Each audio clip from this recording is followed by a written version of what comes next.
Hello plant lovers, welcome back to horticulture rejuvenation.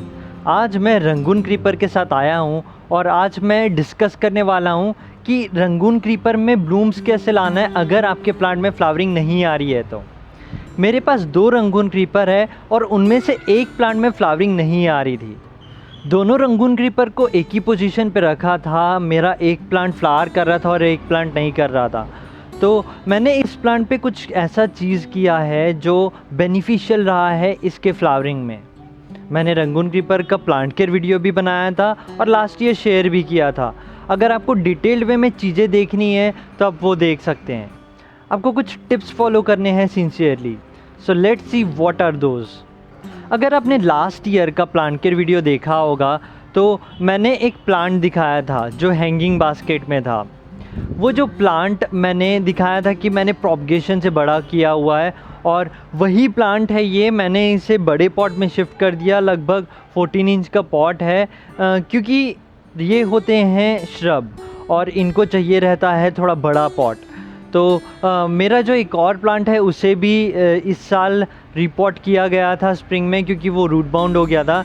तो यहाँ पे आपको ध्यान रखना है कि इन्हें थोड़े बड़े पॉट में लगाना है क्योंकि ये बहुत जल्दी रूट बाउंड होते हैं। अगर आपके रूट्स हेल्दी नहीं रहेंगे तो प्लांट अच्छे से ग्रो नहीं करेगा और फ्लावरिंग नहीं देगा।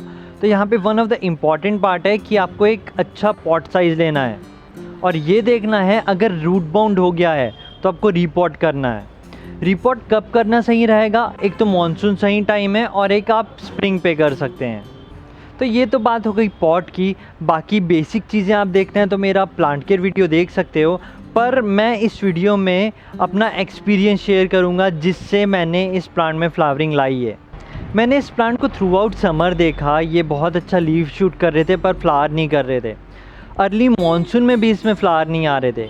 एक और जो प्लांट रखा हुआ है यहीं पे, दोनों प्लांट को मैं यहीं पे रखा था और लास्ट ईयर वीडियो में भी यहीं पे बैठ के मैंने वीडियो बनाया था, तो आप वो देखे होंगे।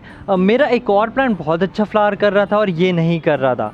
तो मैंने थ्रू आउट देखा समर कि फ्लावर करेगा और मॉनसून जब एंटर किए तब भी मैं देख रहा था कि फ्लावर करेगा, पर ये फ्लावर नहीं किया।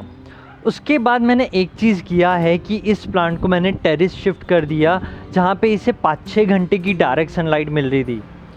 होता ये है कि समर में 3-4 घंटे की डायरेक्ट सनलाइट इज़ सफिशिएंट, पर जब हम मॉनसून में जाते हैं या बाकी सीज़न में जाते हैं थोड़ा डायरेक्ट सनलाइट का जो ड्यूरेशन है वो पड़ता है ज़्यादा प्लांट के लिए, क्योंकि समर में इंटेंसिटी जो रहती है सनलाइट की वो ज़्यादा रहती है और बाकी सीज़न में थोड़ी कम हो जाती है। इसीलिए हम कई बार समर में कई प्लांट्स को ग्रीन नेट में रखते हैं और बाकी सीज़न पे नहीं रखते हैं। तो ये कुछ चीज़ें समझना है कि रंगून क्रीपर को डायरेक्ट सनलाइट की रिक्वायरमेंट है। अगर समर की बात करें तो 3-4 घंटा काफ़ी रहता है और बाकी सीज़न की बात करें अगर पॉट में है तो 5-6 आवर्स की डायरेक्ट सनलाइट की रिक्वायरमेंट इन्हें रहती है। तो एक पार्ट तो ये रहा है कि मैं इसे अच्छा खासा डायरेक्ट सनलाइट दिया हूँ समर के बाद। अब समर में भी तो मिल ही रहा था पर ये फ्लावर 1 महीने पहले से आना चालू किए हैं। तो वन ऑफ द पार्ट रहा है कि इसे अच्छा डायरेक्ट सनलाइट मिला है। Second and another important part ये है कि मैं इसे रेगुलर इंटरवल्स में फर्टिलाइज़ किया हूँ। मैंने एक चीज़ नोटिस किया कि मैं इस साल थोड़ा फर्टिलाइजेशन कम किया हूँ अपने प्लांट्स में। कुछ प्लांट्स तो फ्लावर कर रहे थे पर कुछ प्लांट्स फ्लावर नहीं कर रहे थे। तो मुझे रियलाइज़ हुआ कि मैं इस बार ज़्यादा फर्टिलाइज़ किया नहीं, तो इसे 1 महीने के इंटरवल्स में मैं इसे फर्टिलाइज़ किया हूँ। नहीं तो मैं इस बार 2-3 महीने में कर रहा था फर्टिलाइज़। एक पार्ट में ये बोलूँगा कि अगर आपके प्लांट फ्लावर नहीं कर रहे हैं तो आप उनकी फर्टिलाइजेशन की फ्रीक्वेंसी है थोड़ा बढ़ा दीजिए। अगर आप 2-3 महीने में करते हैं तो 1 महीने में कीजिए। ये बेनिफिशियल रहा है, one of the important part रहा है इसकी ब्लूमिंग में। एक और चीज़ ये है कि फर्टिलाइजेशन के इसमें आए तो काफ़ी लोग को देखा हूँ मैं कि कुछ लोग सिर्फ काऊ डंग फर्टिलाइज़र ही डालते रहते हैं या फिर वर्मी कंपोस्ट ही डालते रहते हैं। कुछ नया ट्राई नहीं करते या कुछ ऐसा ट्राई नहीं करते हैं जिससे फुलफिलमेंट हो प्लांट की और उसके न्यूट्रिशन की। मैं जनरल फर्टिलाइज़र काफ़ी सारे वीडियो में बोला हूँ, vermi compost plus bone meal plus mustard fertilizer. ये मेरे लिए वर्क करता है, आपके लिए भी करना चाहिए। क्वालिटी मैटर करेगा पर ये फर्टिलाइजेशन है जो अगर आपके इसमें नहीं आ रहा है तो ये डाल के आपको ट्राई करना चाहिए। और बाकी काफ़ी सारे फर्टिलाइज़र मार्केट में भी मिलते हैं, मिक्स फर्टिलाइज़र मिलते हैं, आपको उनको डाल के ट्राई करना है। होता यह है, एक एग्ज़ाम्पल लूँगा मैं, आप डॉक्टर के पास जाते हैं, डॉक्टर के पास गए, कई बार डॉक्टर आपको कुछ मेडिसिन देते हैं, वो काम नहीं करते हैं, तो आप डॉक्टर फिर क्या करते हैं, वो चेंज करते हैं मेडिसिन और कहीं ना कहीं वो काम करने लग जाते हैं। तो होता ये प्लांट के साथ भी ऐसा देखोगे तो कुछ चीज़ें वर्क करती है और कुछ चीज़ें वर्क नहीं करती है। तो यहाँ पे ध्यान देना है कि अगर आप एक ही चीज़ कर रहे हैं प्लांट में और वो रिज़ल्ट नहीं दे रहे हैं, तो यहाँ पे भी ध्यान देने वाली बात है, आपको फर्टिलाइजेशन और दूसरा ट्राई करने की ज़रूरत है अगर आप नहीं कर रहे हैं तो। अगर कर रहे हैं तो आपको सनलाइट ध्यान रखना है, आपको ये देखना है कि आप प्रॉपर सॉइल मिक्स दिए हैं कि नहीं, आपको ये ध्यान रखना है कि आप सही पॉट साइज़ में लगाए हैं कि नहीं, ये ध्यान देना है कि रूट बाउंड तो नहीं हुआ है। तो ये सब चीज़ ध्यान में रखेंगे तो प्लांट फ्लावर करेगा। काफ़ी सारे फैक्टर्स मैटर करते हैं, तो उनको ध्यान में रखना ज़रूरी है। एक और चीज़ इसमें मैं ये ऐड करना चाहूँगा कि इस बार मानसून अच्छा खासा हुआ है। मानसून जून से ही चालू हो गया था, तो अभी तक परसिस्ट कर रहा है, सितंबर में है और कल ही अच्छा खासा पानी गिरा है, तो मानसून अभी तक गया नहीं है। तो ये एक चीज़ ध्यान रखने वाली ये है कि जब पानी ज़्यादा गिरता है तो क्या होता है कि सॉइल अल्कलाइन हो जाते हैं। वैसे तो ज़्यादातर फ्लावरिंग प्लांट्स को थोड़ा एसिडिक सॉइल पसंद है, पर पानी ज़्यादा गिरने की वजह से सॉइल अल्कलाइन हो गया, तो फ्लावर नहीं देने का वन ऑफ द रीज़न वो भी हो सकता है। तो यहाँ पे आपको करना क्या है, आपको फर्टिलाइज़र डालना है। Fertilization sometimes make soil acidic, तो यहाँ पे आपको ध्यान रखना है कि आपको कुछ फैक्टर्स, कुछ चीज़ें ध्यान में रखना है। अगर इन चीज़ों को समझ के चलेंगे तो आपको रिज़ल्ट मिलेगा और अंडरस्टैंडिंग होनी चाहिए। हाँ, ओवरफीड भी नहीं करना है, पर एक 1 मंथ के इंटरवल्स में डालिए, ज़्यादा सही रहेगा। उसके बाद मैं वाटरिंग और बग्स साथ में लूँगा, क्योंकि वाटरिंग इम्पॉर्टेंट पार्ट है और वाटरिंग सही नहीं करने से प्लांट में कई बार बग्स आ जाते हैं। अगर बग्स आए तो प्लांट अनहेल्दी हो जाएगा और अनहेल्दी स्टेट में गया तो प्लांट फ्लावरिंग नहीं देगा और या फिर दिक्कत करेगा फ्लावरिंग देने में, अच्छे फ्लावर्स नहीं आएंगे। तो वन ऑफ द रीज़न ये भी हो सकता है।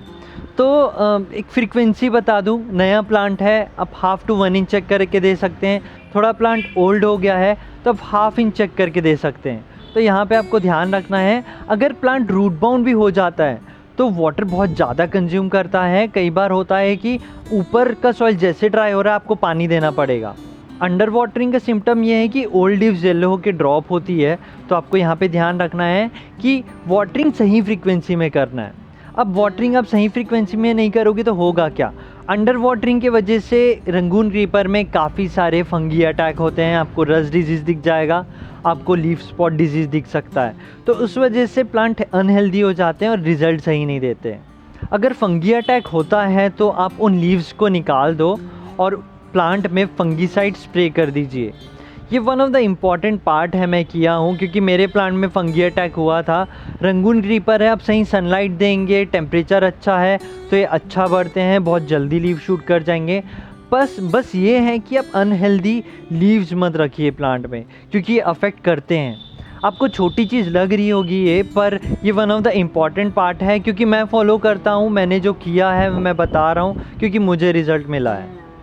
ये कुछ बेसिक चीज़ें थी जो मैंने ट्राई किया और मेरे प्लांट में फ्लावर दिया, क्योंकि ये अर्ली मानसून तक फ्लावर नहीं दे रहे थे, पिछले 1 महीने से फ्लावर देना चालू किए।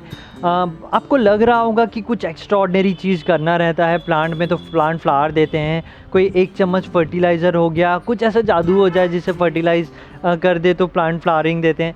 ऐसा नहीं होता, कुछ बेसिक चीज़ें हैं जो आपको फॉलो करनी रहती हैं।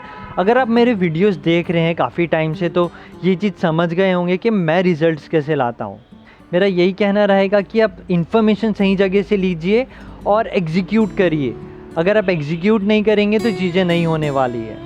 होपफुली आपको ये वीडियो पसंद आया हो, अगर आया है तो अपने प्लांट लवर फ्रेंड्स के साथ शेयर कीजिए और हमें ग्रो करने में मदद कीजिए। Thank you for watching, keep gardening.